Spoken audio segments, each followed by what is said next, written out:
Bonsoir tout le monde, good evening everybody, and welcome to another episode of Selection Nacional with your co-hosts Derek and Daryl Etienne, where we're talking everything related to the Haitian national team. And there's some exciting things going on. What do you think, Daryl, about the U20 national team in their first game against Cayman Islands? I'm excited. I think the boys did well. They got the result. That's what the whole purpose was, for them to get a result, and we're qualifying for the World Cup. That's the goal. So to see them go in game one and not only win, but convincingly win 4-1, and just kept the ball, had majority of the possession. It was good. It was a good performance. I think there's a lot of things that we need to work on as we go further and further into the next rounds. But it was definitely a good result, and I'm happy for the boys. Well, yeah, it was definitely a good showing. You always want to have the first game to be taken care of early. You want to make sure that you get that first win, get the first 3 points. And we came out strong and took care of business. And that's really what matters. Now, how we played and how we can improve for the games to come, that's time to grow into this tournament. But it was just really good to get the first 3 points. That was really important. Yeah, it was great to get the 3 points. You know, like you said, you want to come in and you want to, establish a rhythm early. You want to establish your presence in your group to let everybody know that we're here. We're here. We mean business. So it was good for them to get the 3 points and actually get 4 goals. And if actually could have been more, but it was great. It was great to see. I think the coach did a good job with, putting some chemistry on the field. And we saw some second half subs, and that lit things up. We'll talk about that in a minute. But it was a good overall performance. And, I can't be, any more happier than that. Well, that's good. Coach Angelo had a list of 25 players in camp. And then he lowered the list down to the final selection of 21 players, which we talked about in the preview on the last episode. And now let's look at the lineup for the first starting 11 that he chose for this tournament. 3 games that we have to play against Cayman Islands, St. Kitts, and Puerto Rico. And here is the first lineup from the match against Cayman Islands, starting with Jonah Mednar in goal. Defenders, Christopher Francois, Jalen Vieussant is the captain. Mendel Francois, Ricanel Cherry, all playing in defense. And in the midfield, who did he have playing in the midfield and those that you thought impressed as well? He had Belmar Joseph. He had Daryl Etienne Jr. My son was there. You had Clifford Louis Jean was in the midfield as the 10. So those 3 played, they had different formations. They sometimes played a 4-4-2, and then that's when Clifford would slide up to be one of the center forwards, and Daryl Jr. and Belmar would sit in as the 2 6s or 6 and 8. So that was your midfield up there. But the front line was pretty good. Front line was really good. Okay, who's in the front line for you? The front line for me, I thought he started out with Seth Powder. He had LeBron on the right side, and Louis Isai was up top. I thought they were very dangerous. They caused problems for Cayman Islands. I mean, it was very, very a lot of pressure. It made it difficult for them to play, and then we won the ball in attacking third. I think that we could create more chances. I think that we could be a little bit more dynamic with 1v1. But overall, I thought this was a pretty good, group that he put out, for the starting 11. Yeah, I thought it was a very strong performance. All the players really showed. I didn't see any player that was, maybe lacking or perhaps, should not have gotten the call. It seemed like everybody in the lineup earned the spot and seemed to be gelling just pretty good. And I think as the tournament goes, we should be able to go further. I like how your son got the call for the first match to be playing in the 6. Daryl Etienne Jr. was playing in the defensive center mid, and I thought he did a very good job, solid job for the team, being the general in the middle of the field, helping to organize, direct traffic, and just being a presence that can help to help recover for the back line, but at the same time stop the attack. And so I thought with him and Belmar in the midfield centrally, I think it's a good combination of one player that can show in to get it to feet, and the other can be the outlet when we have the ball, and then defensively, both of them, tracking back and winning tackles when needed. So I think that's a pretty good relationship between Daryl and Daryl Etienne Jr. and Belmar Joseph. Yeah, I agree with you. But I did see at times that they both like the ball. You can see it. They both want the ball, and they both would check in to receive. I just think as the games move on, hopefully they'll be able to gel a little bit more, have a little bit more chemistry where they can read each other. If Daryl Jr. drops in, then Belmar could be higher up the field, and then you skip lines and break lines and get up to Belmar. Vice versa. If Belmar drops in, then Daryl goes a little bit higher. But there was a lot of times where they both would come in for the ball, and which is okay. We want numbers around it, and we want to be free to play. But I just think that it should be one at a time, rotate, change it up a little bit. But that'll come. That'll come as they get more games under their belt, as they learn each other, learn each other's styles, learn each other's tendencies. If the coach gives them that opportunity, that time frame to gel together.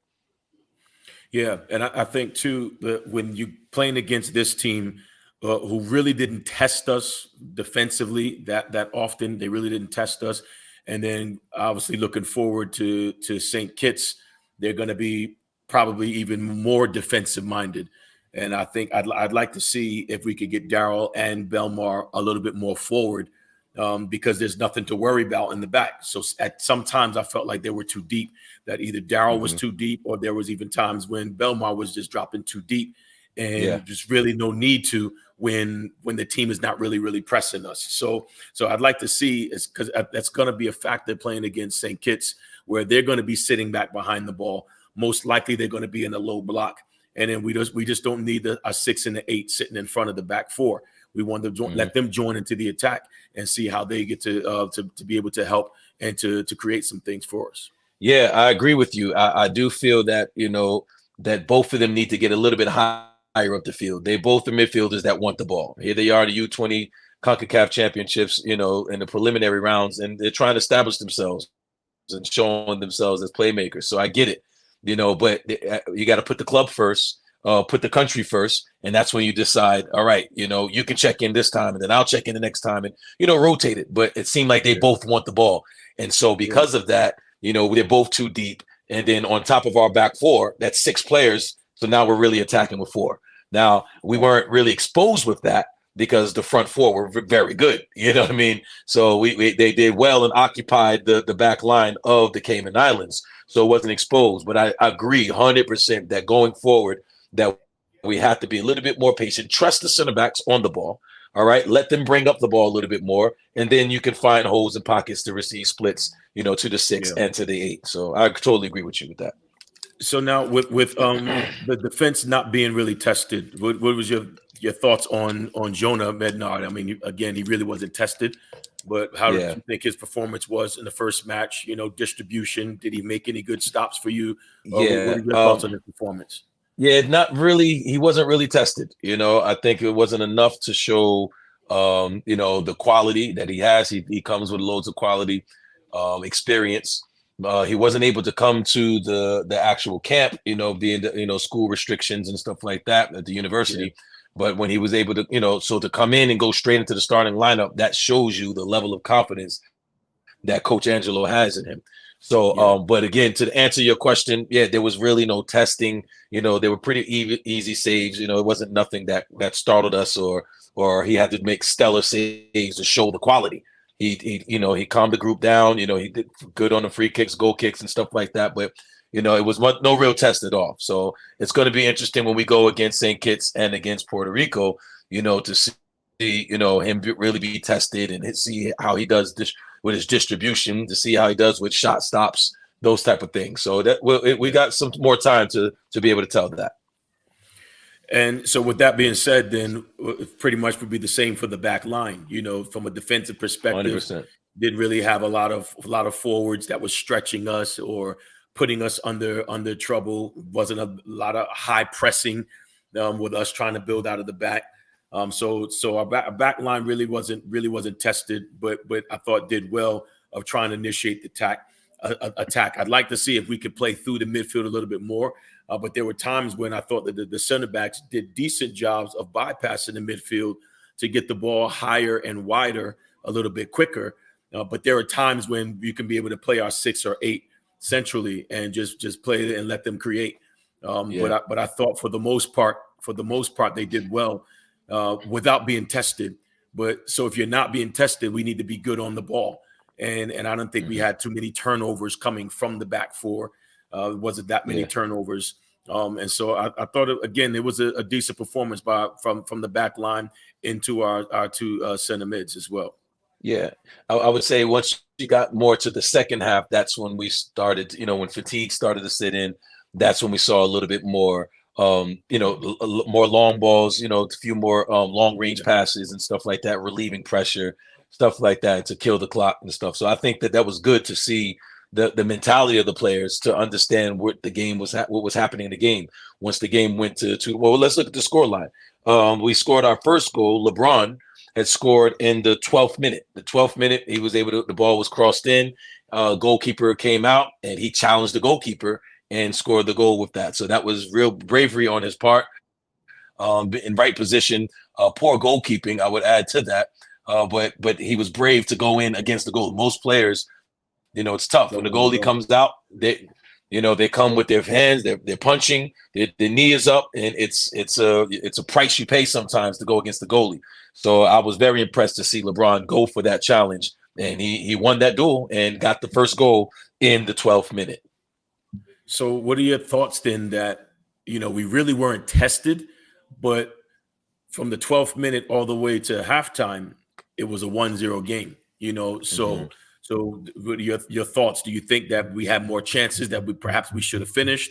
Or do you think that it was just, just a scrappy game because with them being more defensive and with them being defensive and sitting back, sometimes it's difficult for us to break things down. But why is it that you think that we could not get any of those goals at the end of that first half? I would say 100% chemistry. It's just the players are learning each other. You can see we have the pace, we have the speed, we have the physicality, we have the quality on the ball, and players have decision making. It's just chemistry, seeing the kind of run like Seth Powder on the left side. He's a player that likes to check away and come get the ball to feet. But then every now and then he'll come to feet and he'll spin to go in behind. The midfielders have to be able to read his run, his tendencies to learn. Does he want it to feet? So there was a couple of miscues with that. Same with Isaiah up top. You can tell he wants to be a hold-up play, but we didn't give a lot of balls into the 9's feet. It was not a lot. So he made a lot of diagonal runs, but he's big and strong where if we add him as a hold-up and play it to him, and then Clifford can get the ball off of him and Belmar can receive off the 9, that's a whole other arsenal. So we didn't do anything dynamic, in my opinion. It was mainly just wide play, crosses. We had a few chances, though. I mean, that were missed. Balls were crossed, and some flicks and headers were missed. And it was good to see that they were trying based on the group coming together. Some guys came on Monday, some guys came on Wednesday. So just trying to get the group together. I just think the chemistry is the major factor right now, which is why we have these games. So we have this game. We have tomorrow's game Sunday. You have the next game Tuesday. Then you take it, if hopefully we qualify. And then when you go to the next rounds, hopefully we'll have some more games that can get the chemistry together and the tendencies and learning each other's tendencies. Yeah, that's good. And I think up front, like you said, with LeBron, pressuring the goalkeeper and we created some chances up top as well. I think that the team is good enough where we're going to create chances. We're going to create chances. We're going to get opportunities to score. So it's going to now just having that consistency and then the execution to put the ball in the back of the net, which we saw when the coach made changes coming into the second half, immediately into the second half when Brian Destin gets into the game, his first touch of the game is his first goal. And so in the 56 minutes, 10 minutes in, he scores his first goal. And then it just seems like the floodgates open. As soon as he got in there, the floodgates open and then it looked like Cayman Islands just started to go downhill. And we did what we were supposed to do, take advantage of that. And so going forward, again, we're seeing that we're going to create chances. We're going to be dangerous. Brian Destin, I thought, came in the second half and he made a statement coming off the bench there. Yeah. From what I saw in some of the notes and stuff from the preliminary matches, the friendly matches, that he did well. He showed, but it wasn't the greatest. But then to see him, which is probably why he didn't get the start. I was expecting him to start. But when he came in with a vengeance. And his first touch within 1 minute or 2 minutes of the game, he gets the header, the first goal. And then the second one he scores in the 80th minute. But he very, very, the right mentality, the player to come in and impact the game. We see at this age, a lot of players, they're frustrated. They don't get the start. They don't get the opportunity that they wanted. And so now they get a little frustrated. And then when they get the chance, that frustration overtakes them and they can't perform. But Brian Destin was able to just hold off on, hey, all right, coach is not starting me. He's starting whoever. I'll wait my moment. And when he got in, he took advantage of every moment. He's got the 3 goals. Beautiful work for him. That's great work. That's great work for it. Like you said, mentality is everything, especially at this level. That you have to be ready for whatever moment that's given to you. Either you're going to be starting or you're going to be reserved coming in to make an impact. And so when you come in, can you make a difference? When you come in, can you change the game? And Brian Destin did that. He came in off the bench. And again, I don't know what how the preseason games went. Like you said, some of the feedback and the notes that we got was that, that he had a decent camp, but clearly not the camp that Coach Angelo was expecting for him to not be in the starting lineup. So for whatever reasons, Coach Angelo did not start him, but he came off the bench and made a major statement. So the question is now, did he do enough to earn the start against St. Kitts, or will Coach use him in that same fashion as the spark coming off the bench? Yeah, I mean, that's going to be a tactical call because, me personally, he's proved it. When it mattered, he came in because at one point, Cayman Islands was getting rhythm. They were getting a little around, around the 56th minute. It was 10 minutes into the half. They started to get rhythm and momentum, and they were moving the ball. We were still pressing and defending and organized, but they had a lot of possession. And so, then for them to get that goal from when Brian got that particular goal, it really kind of like relieved us. You can see the relief off the players because of that goal. Then when they scored and made it 2-1, then they got momentum again. And then he gets the second goal, which relieves us. That makes it 3-1. And then the nail in the coffin that made it 4-1 in the stoppage. So for me, I'm a little worried of the fatigue, of the second half. I think that a lot of players got, fatigued. We saw Darryl Jr. got cramped at the last, the 80th minute, something like that. One of the forwards, Louis Isaie, I think he got cramped. So it started to see, now we're going into the second game. Hopefully they did proper recovery and taking care of themselves so they can get through. The question for you is, do you feel that the coach is going to go with the same starting lineup? Does he add Brian Destin into the starting lineup or keep him coming off the bench? Does he keep the midfield the same? Does he keep the back line the same since they weren't tested? Like if it's not broke, don't fix it. Or do you make changes because of the little details that you saw in the game? I don't know. What's your thoughts? Well, again, I'm not sure of the quality of the entire group. So but to my understanding, this is a group that has depth. So I would think that any lineup or any players that he put in should be able to get the job done. So I think it depends on the mentality of Coach Angelo of what he wants to accomplish, because I'm of that mindset as well. That if this is the best 11 that I put on the field, if this is the best 11 and we got the result and we won, then I'm one of those that I'm going to go with the same lineup unless within that game, like you said, there was some pieces. So for me, the question mark for me would be if Brian gets the start. I would go with the same lineup, except I'm wondering, does Brian get the start in that number 9 in position up front, or do we bring him in off the bench again? So I would go with the same lineup, except one. But then the question mark: do I bring in? Maybe I bring in Brian Destin to enter into that game earlier. Yeah, I would start Brian. I would start him, get 60 minutes out of him. At least 60. It was good to see him what he did in 30. Yes, the second half was open. Yes, fatigue has set in. But it did a lot in 30 minutes. So I would like. Now it brings another situation too. Then I think that brings some players are good at starting games, and some Mhm. players are better at coming off the bench in games. So now, if Brian started in those friendly matches, and perhaps maybe this is what the staff is seeing, that maybe he didn't, because the beginning of the game is a whole other level of intensity. Both Yeah. teams are fresh. The adrenaline is flowing, and trying to match that level is difficult, and it's a lot of wear and tear. And not all players can adjust to that if you're not getting those minutes regularly. And so if he's showed in the friendly matches that maybe he's just not getting it, not cutting it for starting, Mhm. maybe that's why Angelo made the decision, and it was the right decision that he came in off the bench and was a great spark.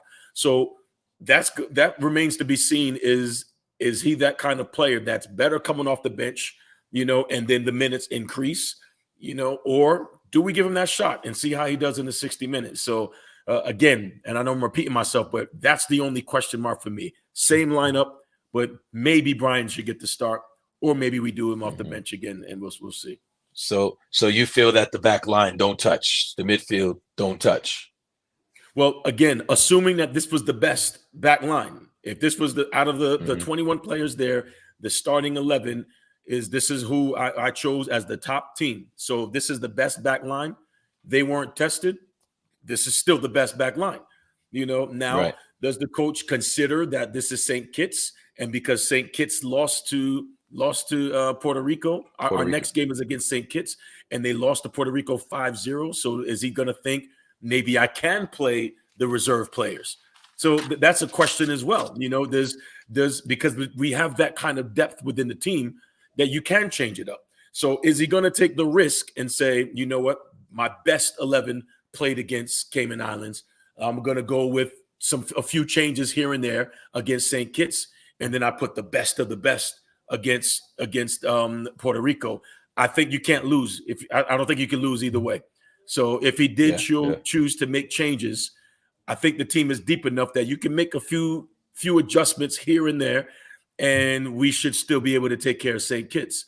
And then Mhm. now, based on those two performances, look at the film, look at the who's hitting the game plan the way that you want it to be executed, and who are the players that are impacting the game and who are making the difference in the squad. That's who gets to go against Puerto Rico. That would be my Yeah. thoughts on that. Yeah, I would agree with that. I mean, I like Brian to start because again, I saw what he did in 30 minutes. I'm immediately thinking, what would he do in 60? But you did raise a good point that if you started the other games and it wasn't that kind of impact, you know what I mean. I think he did score, but it wasn't like that masterful as they say, But you brought up Puerto Rico, St. Kitts. We have Puerto Rico on Tuesday. We play against St. Kitts. I have some stats from their match. When Puerto Rico and St. Kitts played with a 3-5-2. So they went into the game. Most people, when they go with the 3-5-2, it's for several reasons. What do you think they're hiding, if that makes sense? What do you think that they're trying to cover For up to me, go with a 3-5-2? 3-5-2. That means you're going with three center backs and two wing backs, and it depends on the mentality of the coach and the game plan of the team, because those wing backs are going to either be sitting back as five defenders, or they're going to be joining in that attack, and we're attacking with crazy numbers. So I think that St. Kitts, they went with the five in the back. I think they went with the three center backs, two wing backs with five in the back, 3-5-2, and then there's that in that midfield. You got the three midfielders, central midfielders sitting in front. So to me, I think that they're sitting back. They're gonna really just sit back and try to absorb the attack that Haiti's gonna bring. So which means that we're gonna have to be clever of how we try to break them down. It's going to take us moving the ball to move the players. It's going to take us to just keep moving it quickly to get them to draw them out, because they're going to be sitting on top of their box, in their 18 or on top of their 18. And we're going to have to move the ball to get them to shift and then find moments to penetrate. So I think that 3-5-2, they're trying to hide the fact that they're not that strong defensively. And so putting numbers back there is what they're hoping for, so that they can weather the storm. Playing 3-5-2, having those sitting back, it didn't stop Puerto Rico from getting 5 goals. So Yeah. if I'm Haiti, I'm thinking, we need to go after him, and I'm going for 6 or 7 goals at least. Yeah, That's my mentality. What are you thinking? yeah. I'm in agreement with you because if you look at the score sheet with their setup and lineup in the 3-5-2, first goal was given up in the first 5 minutes. Yeah. So to me, that's saying mentality. That's saying flat, switched off. Players aren't focused. So immediately I'm getting the players that look, press them early, first 10 minutes. Somebody's going to make a mistake. Somebody's going to be nervous or whatever it is. We need to go after them. Second goal was in the 24th minute. Okay, so that's roughly halfway through the half. All right, and then the 47th minute, 85th and 88. Look at that again. The 85th, 5 minutes left. 88, 2 minutes left. So concentration is a problem with St. Kitts. Yeah. That's how I analyze it. That concentration is a problem. First part of the half, second part of the half of half one. First part of the half of half two, second part of the half of half two. They lack concentration. So if I can get Haiti to come in strong and end strong and stay focused the entire 90, I think then the quality is going to produce itself. I agree with you. We're going to have to definitely be clever and show more quality than we did against the last game we played against Cayman. Cayman Islands was good, but I don't think we show how clever we can be in getting in behind combination play. It was 1v1s. I think we showed that we're lethal and dangerous. Off crossbars, we had 2 goals. We're from crosses, so we're dangerous on the wings, dangerous with air in the air. With connecting with balls that are being crossed in. So, but that's it. So now, if we can add to that the 1v1, the combination play, hold up play with the 9, laying it off, the 10 making a run in behind since they're sitting, the 10 making a run, you know what I mean, and try to break the line that way, or dribbling through, crafty dribbling. So it's going to be interesting to see how we break them down, or we're going to sit back and the game gets closer and closer, 0-0, 1-0, It's going to be interesting to see what we do. Yeah. I mean, if they're going to sit back and just park their bus, their truck in the back and just sit back, there's not going to be a lot of room in behind. So it's going to have to be combination play. It's going to have to be give and go 1-2. And we'll see if we have the kind of players that are seeing this and then that can execute this. So I'm excited to see how we adjust. I'm excited to see how we adjust. This is what the tournament is about, though. I think most of the professional clubs that are watching, the college clubs that are watching, college teams, I think they're looking at this age bracket, 17-year-olds, 18-year-olds, 19-year-olds, to see who can solve these type of problems, who can make the right decisions, who can, deal with, adversity within the game, that part. You're down a player, red card. How does the team adjust? Or if you're winning, how do you manage and close out the game? So these are the things I think that, is going to reveal, and the cream will rise to the top. So we're definitely excited, for this game tomorrow. Tomorrow, the game is going to be at the same place it's going to be, but it's going to be at 6 p.m. 6 p.m. is going to be in Haiti time. That's when we'll be able to play against St. Kitts. It's going to be an interesting one. I really feel that Haiti can come out on top with another victory. The question is, what will it be? Will it be a bloodbath? Will it be a slaughter? Will it be a close game? I'm looking at the score of Puerto Rico. I don't want to count Puerto Rico out. I don't want to count. You can't count anybody. We don't fear anybody, but respect everyone. So, but I'm wondering, what's your thoughts on that? Do you think that's going to be, lopsided, all Haiti, or what's your thing? Your thoughts? I think it's going to be a dominant performance for Haiti. I believe that the quality of this side, the potential of this side, I think is on paper and from what we've seen so far, we should win the group without question. So I think it's going to be a dominant side for Haiti. But for me, it's going back to one of the things you said is, how do we win? Are we going to make it difficult and make it ugly, or are we just going to have a superb, dominant performance showing that we belong in the next stage? So that's the way that I feel as a coach. I look at it as, if we're playing teams that on paper or with their results, they're a lesser opponent than we are, then we have to show our superiority by playing faster, playing stronger, playing smarter, and show that we're head and shoulders above, that we don't even belong in this preliminary, that we're supposed to have the bye and be over there with the USAs and the Mexicos and the Canadas. We're supposed to be in that area, and we'd have to show that with the performance. Here's the challenge that I think, because you mentioned about this is what this tournament is about, that this age group is the target, is the spotlight, that that teams, clubs all over the world are looking for the next. And what I think is going to be important is when you're playing teams that maybe the level is not what you expect, but the decisions that you make. Do you start just dribbling all over the place because you can? Do you start shooting everything because you're trying so hard to get a goal and the shot is not on? Are you going to be doing scissors and doing skills in your own 18, and because you're just trying to get your own highlight?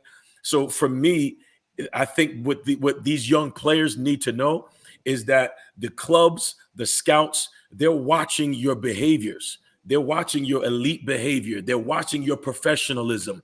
They're watching your decision-making even at this level. And so if you're going to have a pass right here, make the right pass. Why do you have to try to do extra that's outside of your character that you would never do at a pro club? So these pro clubs are smart enough to know that.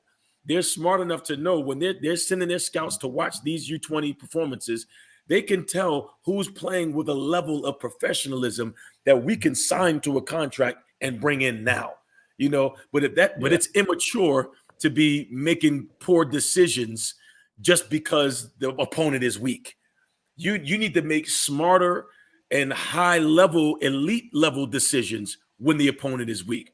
Because how can you still grow in a weak match? How can you still develop and be better and still make an impact in the game if the opponent is weak? So for me, it's all about the mentality and the decision making when we're playing against this team, because I think it's going to be a performance. I think it's going to be a bloodbath, but I want it to be a respectable one where we just show that we're superior, not that we just one person just did their own thing and got 5 goals, but they missed 12. You know what I'm saying? So I'm just hoping that we have the right decision making, because this is what the clubs are looking for. They're looking for players that are ready to play now. And mentality is the main part of that. Well, let's see it. It's going to be on tomorrow at 6 p.m. Eastern Standard Time. It's going to be going down at St. Kitts versus Haiti. And we're looking to see what's going to take place. That's what's going to happen with that particular group. So again, Puerto Rico has taken the lead and they've won 5-0. There's 4-1. So at this stage, Puerto Rico is top of the group. So the goal is, Haiti has to win at the end of the day.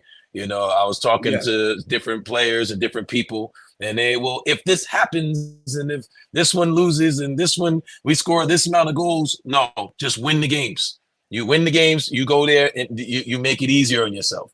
But if we go there and we're tying games, we should win. We're losing games or that we should be tying, those are the things that's going to hurt us down the road in the long run. So. Yeah, and I think and I understand where they're coming from of trying to look at the goal differential, because it does matter when it comes down to tiebreakers. So if we win this match tomorrow, we should advance to the next stage already with 2 wins. So we'll already advance. If Puerto Rico is going to beat Cayman Islands, they'll already advance. I think they're saying that it's the top of the group only advances. Oh, only the top of the group. Each group, so we have to the top of each group. Each group, the top of their group advances to the next round. So it's not the top 2. We have to win. So we have to win. So then we have to go out and we have to dominate, because based on the goal differential, like you mentioned, Puerto Rico was sitting on top. Our 4 goals to 1. There's a 3+3 goal differential. They're 5-0. They're up 2 goals on us. So we have to go in there and we have to beat St. Kitts significantly. We have to beat St. Kitts significantly to give us that cushion. So this goes back to what we were saying. Then we need to go out there ready to put a launch out an attack because they're going to be sitting back to try to spoil things. They're going to be the home team, so they may have the crowd behind them. We have to block all of that out with the mentality that we have to dominate. So we need a dominant performance of at least 6 or 7 goals to make it cushion for us, and then hopefully that Cayman Islands can do the job and sneak a goal. So which shows that the goal that we gave up, we have that's the area that we have to correct. Was it a goal that was avoidable? Was it just a silly goal that we gave up? And because now that could be the very thing that cost us. You know what I'm saying? So that would be the most devastating thing, is for us to allow a goal differential to be the difference because of our mistakes, because of our missed opportunities or our silly goals that we give up. So we need a clean sheet against St. Kitts. So this is why now, again, the coach has decisions. We have to go with the best team, period. Because we need a clean sheet defensively, no goals against, and then we need to get goals scored. So we need our best players on the field, and then let's get the goals scored, get the accomplishment that we need to get, and then we can start putting other players in. But I would go with the best player, the best lineup. I would go with the best lineup. I agree. Well, we'll see what happens. We know that it's only a matter of time. In the next few hours, we're going to find out what has happened between Haiti and St. Kitts. So tune in. You guys are watching, so you know what to do. All right. And then you're going to come back. We'll come back for the recap of the match. St. Kitts versus Haiti, 6 p.m. on Sunday. And then we'll have the replay for you, or the recap, which will show either on Sunday night or first thing Monday morning. And so, Grenadier Elasso, bon chance, and let's get this 3 points. All right. We'll see you next time right here on Selección Nacional.